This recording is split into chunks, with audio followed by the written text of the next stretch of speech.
নমস্কার, স্বাগত আপনাদের এশিয়ান টাইমসে। আপনাদের সাথে রয়েছে আমি সুপর্ণা। সোমবার আগরতলার একটি বেসরকারি হোটেলে প্রদেশ তৃণমূল কংগ্রেসের পক্ষ থেকে এক সাংবাদিক সম্মেলন করা হয়। এই সাংবাদিক সম্মেলনে উপস্থিত ছিলেন তৃণমূল কংগ্রেসের সর্বভারতীয় সাধারণ সম্পাদক অভিষেক বন্দ্যোপাধ্যায় এবং প্রদেশ তৃণমূল কংগ্রেসের সভাপতি সুবল ভৌমিক ও সাংসদ কুণাল ঘোষ সহ তৃণমূল কংগ্রেসের অন্যান্য নেতৃত্বরা। কিন্তু আপনার জনমতের সঠিক প্রতিফলন ভোট বাক্সে পড়বে। বিজেপি যদি 40% ভোট পায়, আমি কথার কথা একটা উদাহরণ দিচ্ছি, তাহলে 60% হচ্ছে বিজেপি বিরোধী ভোট। এখানে যদি কিছু ভোট তৃণমূল পায়, কিছু ভোট কংগ্রেস পায়, কিছু ভোট ত্রিপুরা মথা পায়, কিছু ভোট সিপিএম পায়, তাহলে লাভ কিন্তু বিজেপি। আপনারা সব রাজনৈতিক দলকে দেখেছেন। আমি আপনাদের কথা দিচ্ছি, দল আমাকে সর্বভারতীয় সাধারণ সম্পাদক করেছে 2021 সালের 5ই জুন। আমি 1.5 মাসের মধ্যে ত্রিপুরায় পা রেখেছি এবং আপনারা নিজেরাও উপলব্ধি করেছেন যে 2011 সালে হয়তো তৃণমূল ত্রিপুরা এসছে, 16তেও ছিল, কিন্তু আজকের তৃণমূল আর 2011 তৃণমূল বা 16 তৃণমূলের মধ্যে আকাশ পাতাল দূরত্ব রয়েছে, আকাশ পাতাল পার্থক্য রয়েছে। সোমবার সকালে প্রদেশ তৃণমূল কংগ্রেসের পক্ষ থেকে আগরতলা শহরের বেসরকারি একটি হোটেলে এক গুরুত্বপূর্ণ সাংবাদিক সম্মেলন করা হয়। এই সাংবাদিক সম্মেলনে উপস্থিত ছিলেন তৃণমূল কংগ্রেসের সর্বভারতীয় সাধারণ সম্পাদক অভিষেক বন্দ্যোপাধ্যায়।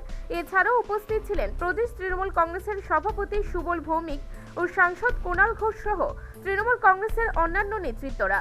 এদিনের এই সাংবাদিক সম্মেলনে আলোচনা করতে গিয়ে সাংসদ তথা সর্বভারতীয় তৃণমূল কংগ্রেসের সাধারণ সম্পাদক অভিষেক বন্দ্যোপাধ্যায় বলেন, পশ্চিমবঙ্গের মতো কন্যাশ্রী, দুয়ারে রেশন, যুবশ্রী, সবুজ সাথী ও লক্ষ্মীর ভাণ্ডারের মতো সমস্ত প্রকল্পের সুবিধা পৌঁছে দেওয়ার জন্য তৃণমূল কংগ্রেস রাজ্যের মানুষের কাছে ভোট চাইছেন। আগামী উপনির্বাচনে রাজ্যের 4টি বিধানসভা কেন্দ্রে তৃণমূল কংগ্রেস প্রার্থীদের বিপুল ভোটে জয়ী করার আহ্বান রাখেন তিনি। এছাড়াও তিনি এও বলেন, রাজ্যের মধ্যে কোনো ধরনের আইনের শাসন ও গণতন্ত্র নেই। ডাক্তার, ইঞ্জিনিয়ার, সংবাদ মাধ্যম ও পুলিশ কর্মীরা মার খাচ্ছে, মানুষ কথা বলতে পারছে না, আইনের শাসন লুণ্ঠিত।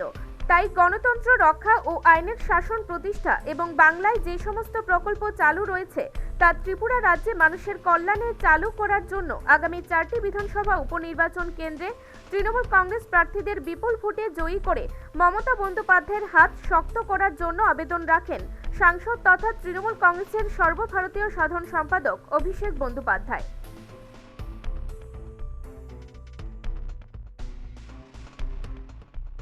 নিজস্ব প্রতিনিধি, Asian Times. Sir, every political party has got the right to talk about their ideologies and say whatever they want in their campaign. It is ultimately for the people to decide and judge what is best in their interest. And they are sensible enough to understand, what is best in the state's interest. So I have only humbly appealed to the people, saying that anti-BJP vote shouldn't be divided. And they have, especially the people of Tripura, have seen CPM, they have seen Congress, they have seen BJP. They have not seen Trinamool. And from the time Trinamool has entered the state, we are taking BJP head on. Like I said, we are on the ground. We are not a party. We are not keyboard warriors. We are the real warriors. We are not a party which only exists in the yardsticks of social media and Twitter and Facebook. We are in the ground. We are fighting it out. Our foot soldiers are getting attacked every now and then, but we are not giving up. So I have humbly appealed to the people of Tripura to make sure that the anti-BJP vote is solidified and it is going in Trinamool's favor. Only then you will be able to take on BJP's might and blitz and make sure you are able to defeat them. Sir, you were speaking of... Let's think what we can do in the future. जो पहले हो गया वो हो गया. And I specifically said that there is a lot of difference, especially a world of difference when it comes to the Trinamool of 2016 or 18 and Trinamool in 2022. I am the party's general secretary now. And when I have said that I will take BJP head on, I am taking BJP head on. So come what may, till the last drop of our blood, we'll fight this battle out. What will be the next election manifesto in the 2023 election? When the manifesto releases, I will hold a press conference and discuss in details. And one more question is that if you have any inputs, please share. I'll be happy to incorporate them in the manifesto. No, what is there from your side that I'm asking? How can I... When I release the manifesto, I will share. How can I name a child who is not born? the important aspects on which you will like to emphasize? Obviously, it will have every parameters and denominators and indicators starting from health, employment and everything. I'm asking you humbly, if you have anything to offer which you think we should incorporate in our manifesto, please feel free to share them with us. And one more question is that for any নির্বাচন যতই ঘনিয়ে আসছে রাজনৈতিক সন্ত্রাসও দিন দিন ততই বৃদ্ধি পাচ্ছে। এমনই এক ঘটনা দেখা গেল রবিবার রাতে কুমারঘাট এলাকায়। বাম যুব কর্মী অজিত ধর নামে এক ব্যক্তির উপর বিজেপির বাইক বাহিনীর কর্মীরা আক্রমণ সংঘটিত করে বলে অভিযোগ। বাইক বাহিনী আইছে, সন্ত্রাস করো। বাইক বাহিনী খেলু দাসের নেতৃত্বে আনছে। বাইক বাহিনী খেলু দাসের নেতৃত্বে নাকে মুখে মাস্টার দেখান। এই কৃষ্ণনগরের বিকাশ পাল আসাম বস্তির বিজেপির হারমাত বাহিনী, গুন্ডা বাহিনী আক্রমণ করতে দেখেন। আমার দোকান ভাঙচুর করতে দেখেন। দেখেন আমার দোকানের সব এই খেলুদাস, তারাপুরের খেলুদাস সন্ত্রাসী, তার নেতৃত্বে। রবিবার রাতে কুমারঘাট এলাকায় শাসক দলের বাইক বাহিনী এলাকারই বাম যুব কর্মী হিসেবে পরিচিত অজিত ধর নামে এক ব্যক্তির উপর প্রাণঘাতী আক্রমণ সংঘটিত করে বলে অভিযোগ।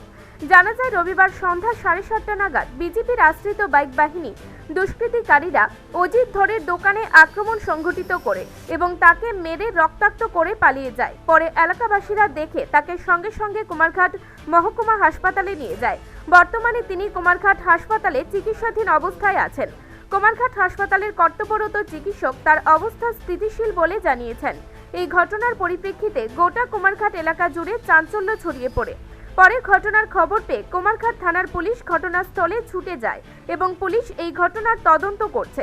এখন দেখার বিষয় পুলিশ এই ঘটনার সঙ্গে যুক্ত দুষ্কৃতিকারী বাইক বাহিনীর বিরুদ্ধে কী ধরনের ব্যবস্থা গ্রহণ করেন। নিজস্ব প্রতিনিধি, এশিয়ান টাইমস। বাইক বাহিনী আইছে, সন্ত্রাস করো। বাইক বাহিনী খেলু দাসের নেতৃত্বে আনছে। বাইক বাহিনী খেলু দাসের নেতৃত্বে নাকে মুখে মাস্টার দেখান। এই কৃষ্ণনগরের বিকাশ পাল আসাম বস্তির বিজেপির হারমাত বাহিনী, গুন্ডা বাহিনী আক্রমণ করতে দেখেন। আমার দোকান ভাঙচুর করতে দেখেন। দেখেন আমার দোকানের সব এই খেলুদাস, তারাপুরের খেলুদাস সন্ত্রাসী, তার নেতৃত্বে তারাপুরের সন্ত্রাসী খেলুদাসের নেতৃত্বে আমার দোকান ভাঙচুর হয়েছে। আমার বাতিজারে মারধর করছে এই নেতৃত্ব। এই দেখো রক্ত। বিগত কয়েকদিনের ভারী বর্ষণে রাজ্যের প্রায় জায়গায় জলমগ্ন অবস্থায় পরিণত হয়েছে। জানা যায় সোমবার উদয়পুর সোনামুড়া চৌমুহনী এলাকার বাসিন্দারা এই বৃষ্টির দরুন তাদের বাড়ি ঘরে যে জল জমে আছে তার দ্রুত নিষ্কাশনের ব্যবস্থা করার জন্য জাতীয় সড়ক অবরোধ করে। যদি শীঘ্রই তাদের এই সমস্যার সমাধান না করা হয় তাহলে তারা বৃহত্তর আন্দোলনে যাবে বলে জানান।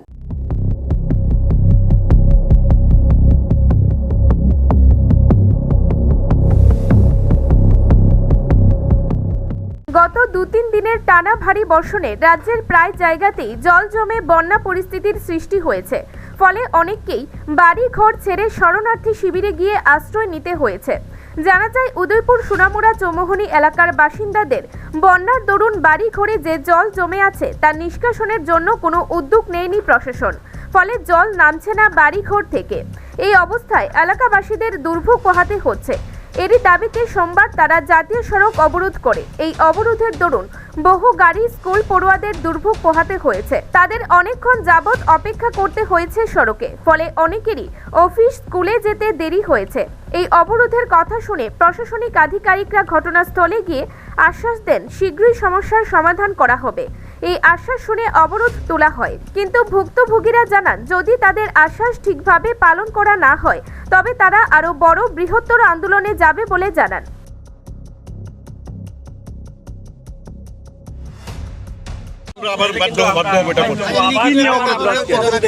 অবরোধটা কি নিয়েছে? আমরা এই জল নিষ্কাশন হচ্ছে না, মানে প্রত্যেক বাড়িতে জল জমে আছে, মানে খাড়ের উপরে জল আছে। কোন জায়গায় এটা? টাউন সুনামরা পুরো মধ্যপাড়া প্রায় কয়েক হাজার পরিবার এখানে অন্তত 1000 পরিবার আছে আমার করতে সেই কারণে আপনারা অবরোধ আমাদের এখানে এখন প্রশাসন থেকে লুকাইছিলেন। প্রশাসন থেকে সকালবেলা চেয়ারম্যান আসছিল এসে দেখে গেছে। এখন কি আপনারা অবরোধ প্রত্যাহার করছেন? এখন কি অবরোধ প্রত্যাহার করছেন? স্যার যখন কথা দিয়েছে যে নিশ্চয়ই আমরা অবরোধ প্রত্যাহার করে নেব। কি আশ্বাস পেয়েছেন আপনারা? উনি বললো যে ইমিডিয়েটলি এটা একটা সমস্যার সমাধান করবে, সমস্যার সমাধান করবে। যদি না হয় তাহলে ফার্দার আবার এরিয়ার লোক আসে বসবে। ঠিক আছে। উদয়পুর প্রতিনিধি, এশিয়ান টাইমস। রুশ সমর্থন প্রাপ্ত বিচ্ছিন্নতাবাদীদের অধিকৃত ডনেটস্ক শহরে হামলা চালায় ইউক্রেনীয় সেনা। এই হামলায় নিহত হয় 5 জন এবং জখম হয় 12 জন সেনা। জানা যায় উরিকোভের গ্রাম তছনছ করে দিয়েছে রুশ বাহিনী। পাল্টা হামলা চালিয়ে শত্রুদের গ্রাম ছাড়া করেছে ইউক্রেনীয় সেনা। সেভেরোডনেৎস্কে আটকে রয়েছেন হাজার হাজার বাসিন্দা। জানা যায় সেভেরোডনেৎস্কে থেকে বয়ে আসা নদী বরাবর গোলাবর্ষণ করছে রুশরা। ইউক্রেন প্রশাসন তাদের উদ্ধার করার চেষ্টা চালিয়ে যাচ্ছে বলে জানা যায়। রুশদের গোলাবর্ষণ থেকে প্রাণ বাঁচাতে সেভেরোডনেৎস্কের আজত রাসায়নিক কারখানায় আশ্রয় নিয়েছেন কয়েকশো বাসিন্দা। অনেকেরই আশঙ্কা এও না মারিউপোলের আজতস্টল ইস্পাত কারখানার মতো হয়। জানা যায় এই কারখানা থেকে বন্দী করা অনেককেই গুলি করে হত্যা করেছে রাশিয়া।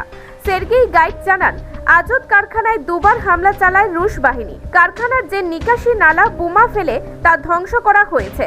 সেভেরোডনেৎস্কে ইতিমধ্যে খাদ্যাভাব দেখা দিয়েছে। জলের অভাব, চিকিৎসা ব্যবস্থার অভাব, চরম দুর্দশায় দিন কাটাচ্ছেন শহরে আটকে থাকা বাসিন্দারা। রাশিয়ার দখল করা এই শহরে এখনো বহু বাড়ির ধ্বংসস্তূপের তলায় চাপা পড়ে রয়েছে মৃতদেহ, এমনটাই জানা যায়। Bureau report, Asian Times. বিক্ষোভের মধ্যেই অগ্নিপথ প্রকল্পে নিয়োগের সময়সূচি ঘোষণা প্রতিরক্ষা মন্ত্রকের। রবিবার বিক্ষোভের আবহেই অগ্নিপথ প্রকল্পের অধীনে স্থল সেনা, বায়ুসেনা ও নৌসেনায় নিয়োগের সময়সূচি প্রকাশ করল ভারতীয় সেনার লেফটেন্যান্ট জেনারেল অনিল পুরী। সারা দেশ জুড়ে যখন অগ্নিপথ প্রকল্পের উত্তাল, তারপরেও এই বিক্ষোভের আবহেই এই প্রকল্পের আওতায় নিয়োগ প্রক্রিয়ার সময়সূচি ঘোষণা করল কেন্দ্রীয় প্রতিরক্ষা মন্ত্রক। রবিবার অগ্নিপথ প্রকল্পের অধীনে সেনা নিয়োগের জন্য একটি বিস্তৃত নিয়োগের সময়সূচি ঘোষণা করেন লেফটেন্যান্ট জেনারেল অনিল পুরী। রবিবার সাংবাদিক বৈঠকে অনিল পুরী জানান, সরকার অগ্নিপথ প্রকল্পের বাস্তবায়নের দিকে এগিয়ে যাচ্ছে। যুব সমাজকে আবেদন করে বলেন তারা যেন আন্দোলনে এবার রাশ টানে। আগামী 25শে জুনের মধ্যে নৌবাহিনীর প্রধান কার্যালয় থেকে নিয়োগের নির্দেশিকা প্রকাশ করা হবে বলে জানায় Dinesh Tripathi.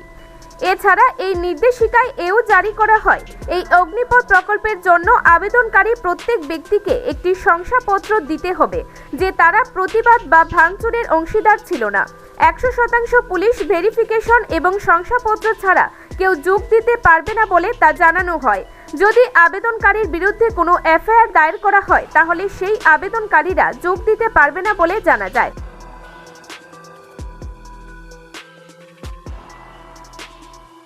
Bureau report, Asian Times. এখনকার মতো সংবাদ এই পর্যন্তই। আমাদের পরবর্তী আপডেটস পেতে চোখ রাখুন এশিয়ান টাইমসের পর্দায়।